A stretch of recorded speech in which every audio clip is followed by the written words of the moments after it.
اسی احساس کو پیدا کرنے اور ہمارے دل و دماغ میں قائم رکھنے کا ذریعہ ہے نماز۔ میں جب عرض کروں گی آپ سے کہ اللہ نے نماز کو کامیابی کیوں قرار دیا، تو آپ سے یہی عرض کروں گی کہ غور کیجئے۔ کبھی آپ نے کوئی پزلز وغیرہ گیمز دیکھی ہو، اگر اتفاق ہوا ہو، جواب اسی میں ہی ہوتا ہے، آپ کو صرف فوکس کرنا ہوتا ہے، ڈھونڈنا ہوتا ہے۔ کبھی کوئی سینری بنی ہوئی ہوتی ہے، ہم بچپن میں نیوز پیپر میں یہ اکثر دیکھتے تھے اور اس پزل کو سالو کرنے کی بھی کوشش کرتے تھے کہ اس پکچر میں فلاں فلاں چیزیں ہیں، ڈھونڈیے۔ اب وہ اتنی کمپلیکیٹڈ پکچر بنی ہوئی ہوتی تھی کہ بغیر فوکس کیے، دھیان دیے، آپ وہ تصویریں اس میں سے وہ چیزیں جو پوائنٹ آؤٹ کی گئی ہیں پک نہیں کر سکتے۔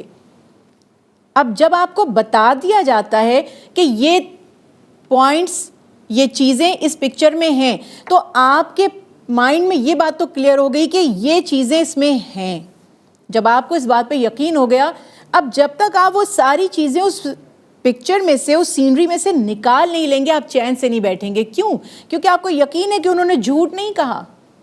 ایک بات ہوتی ہے کہ آپ سے کہا جائے یہ پکچر دیکھیے اور بتائیے اس میں کیا کیا ہے، اس میں آپ اپنی محدود جو سینس ہے، جو بظاہر چیزیں نظر آ رہی ہیں، اس کے مطابق جتنی چیزیں پک کر لیں گے، ڈھونڈ لیں گے، پھر آپ ریلیکس ہو کر بیٹھ جائیں گے۔ لیکن دوسری صورت میں جب آپ کو بتا دیا جائے کہ فرض کیجئے یہ 5 چیزیں اس پکچر میں ہیں یا یہ 10 چیزیں اس پکچر میں ہیں، تو جب تک آپ وہ 10 یا 5 نکال نہیں لیں گے، آپ آرام سے نہیں بیٹھیں گے۔ نہیں، یہ پزل سالو نہیں ہوا۔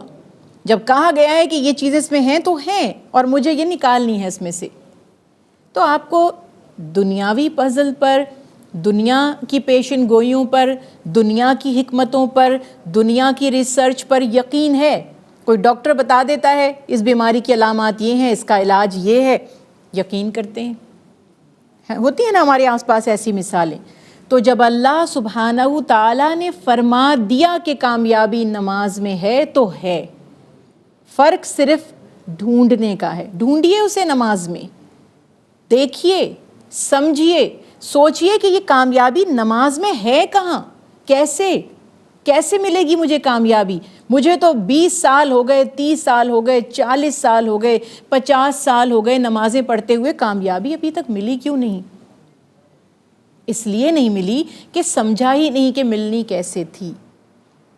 بتا دیا گیا خزانہ یہاں ہے، ڈھونڈیے تو صحیح۔ یہ کامیابی کا ذریعہ ہے نماز، اور ہم اس کو کھوجنے کی، اس کو ڈھونڈنے کی، اس کو تلاش کرنے کی کوشش کریں گے۔ جس دن ہمیں نماز سمجھ آ جائے گی تو کامیابی بھی نظر آ جائے گی۔ اللہ سبحانہ وتعالی ہماری مدد فرمائیں، اللہ سبحانہ وتعالی ہماری رہنمائی فرمائیں۔ پچھلے پروگرام میں ہم نے بات کی تھی ثنا سبحانک اللہم کی، جو ہم نماز کی ابتدا میں پڑھتے ہیں، اللہ کی تعریف کرتے ہیں، اس کی بزرگی، اس کی پاکی بیان کرتے ہیں اور مانتے ہیں کہ وہی عبادت کے لائق ہے۔ اس کے بعد تعوذ اور تسمیہ، تعوذ اعوذ باللہ من الشیطان الرجیم کہنا، تسمیہ اللہ کے ذکر سے کام کو شروع کرنا، بسم اللہ الرحمن الرحیم، اللہ کے نام سے جو بہت زیادہ رحمان اور رحیم ہے۔ اب سب سے پہلے یہ یاد رکھیے، تعوذ ہم پڑھتے ہیں، اعوذ باللہ من الشیطان الرجیم کہتے ہیں، تو یہ ہم کیوں کہتے ہیں؟ قرآن پاک میں بھی اللہ سبحانہ تعالیٰ کا حکم ہے کہ جب تم اللہ کا ذکر کرنے لگو تو اللہ کی پناہ میں آ جائے کرو۔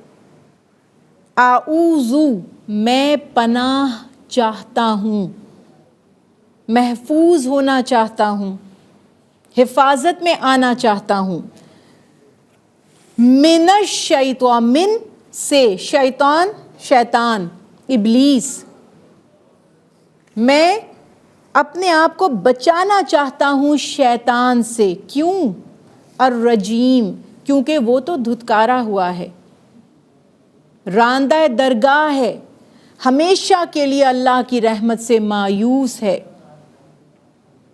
شیطان ہمارا ازلی دشمن ہے، شیطان کو قیامت تک کے لیے مہلت دی گئی ہے، اور اس نے یہ چیلنج کیا یا اس نے یہ قسم کھائی کہ جب اے اللہ یہ بندے تیری راہ پر آئیں گے میں انہیں تیری راہ سے ہٹاؤں گا۔ وہ رحمان سے جڑنا چاہیں گے اور میں ان کا تعلق رحمان سے قطع کروں گا۔ کیوں؟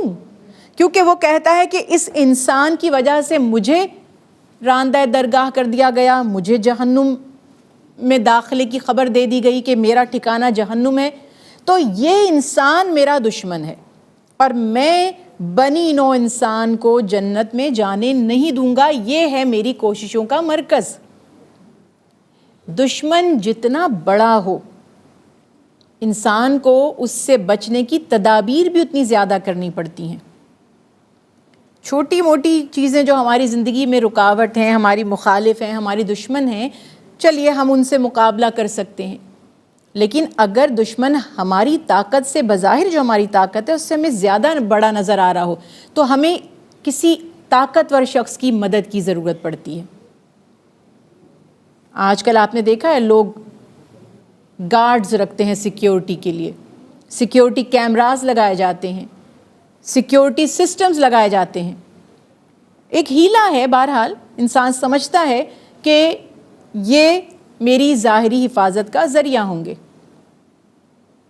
اب شیطان کے لیے تو سیکیورٹی گارڈز نہیں لگائے جا سکتے، شیطان کے لیے سیکیورٹی الارمز بھی نہیں لگائے جا سکتے، کیونکہ وہ اتنا بڑا دشمن ہے کہ یہ سب چیزیں اس کے شر سے ہمیں بچا نہیں سکتی۔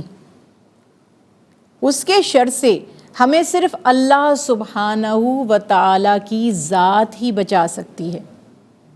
اسی لیے جب شیطان نے یہ قسم کھائی کہ میں بندوں کو بہکاؤں گا تو اللہ سبحانہ و تعالیٰ نے واضح طور پر بیان فرما دیا کہ میرے مخلص بندے تیرے بہکانے میں نہیں آئیں گے۔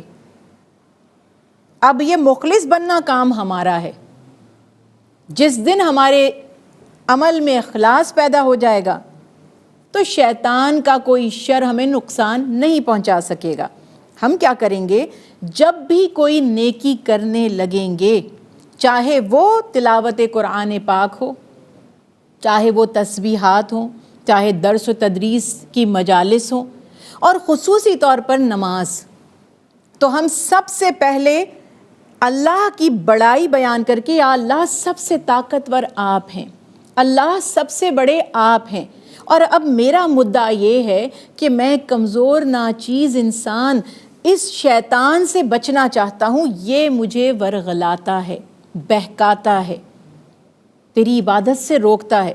تو کیا ہوگا کہ اس لمحے ہم اللہ کی پناہ میں آ جائیں گے، اللہ سبحانہ و تعالی ہمیں بچا لیں گے۔ کیونکہ ایسا بھی تو ہوتا ہے نا کہ نماز پڑھی اور ریاکاری دل میں پیدا ہو گئی، عبادت کی اور دل میں تکبر آ گیا، گویا کسی نہ کسی طرح شیطان نے ہماری اس عبادت کے اجر و ثواب اور اثر کو زائل کرنا ہے۔ تو اس لیے ہم نہیں سمجھتے کہ کس طرح ہم گمراہ ہو سکتے ہیں، بہک سکتے ہیں، بھٹک سکتے ہیں۔ نماز پڑھ کر بھی فائدہ حاصل نہ ہوا، بے روح ہو گئی نماز، اس میں ریاکاری دل میں آ گئی اور وہ نماز ہمیں اللہ کی فرما برداری پر نہ لا سکی، تو دراصل وہ ضائع ہو گئی نماز۔ تو اس وجہ سے ہم نے شیطان کے شر سے اللہ کی پناہ طلب کی اور پھر کہا بسم اللہ الرحمن الرحیم۔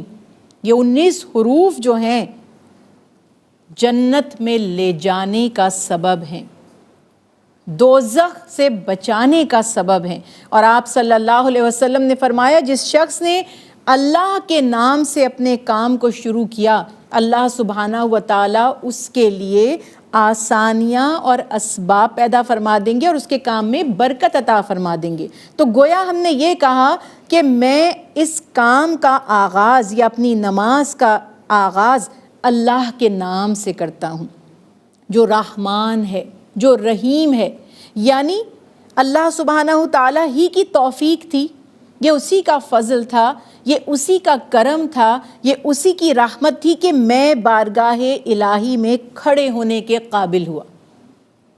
اب اس سے اس کی رحمت کا سوال کرنا ہے کہ اللہ میرے تمام کاموں میں آسانیاں بھی عطا فرما دیں، اللہ میری اس نماز کو قبول بھی فرما لیں، اللہ سبحانہ و تعالیٰ مجھ پر رحم فرما کر، مجھ پر مہربانی فرما کر اس نماز کو اور اس میں جو کچھ میں اب ادا کروں اسے اپنی بارگاہ میں قبول فرما لیں۔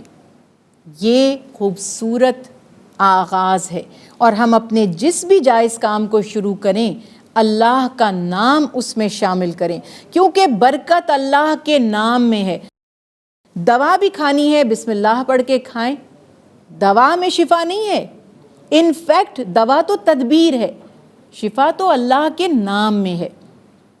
خاص طور پر نماز کی جب ہم بات کریں گے، تلاوت قرآن پاک کی بات کریں گے، تو رسول اللہ صلی اللہ علیہ وسلم کی یہ سنت مبارکہ ہے کہ آپ صلی اللہ علیہ وسلم ہر کام کا آغاز بسم اللہ الرحمن الرحیم یعنی اللہ کے نام سے کرتے ہیں، اور خصوصاً ایک سورت قرآن پاک کی جو ہے جب وہ ختم ہو جائے تو بسم اللہ الرحمن الرحیم تلاوت فرماتے ہیں۔ حضرت ابن عباس رضی اللہ تعالیٰ عنہ فرماتے ہیں کہ جب اللہ کے حبیب بسم اللہ پڑھتے تھے تو ہم جان لیتے تھے کہ یہ دوسری سورت اب شروع ہو چکی ہے۔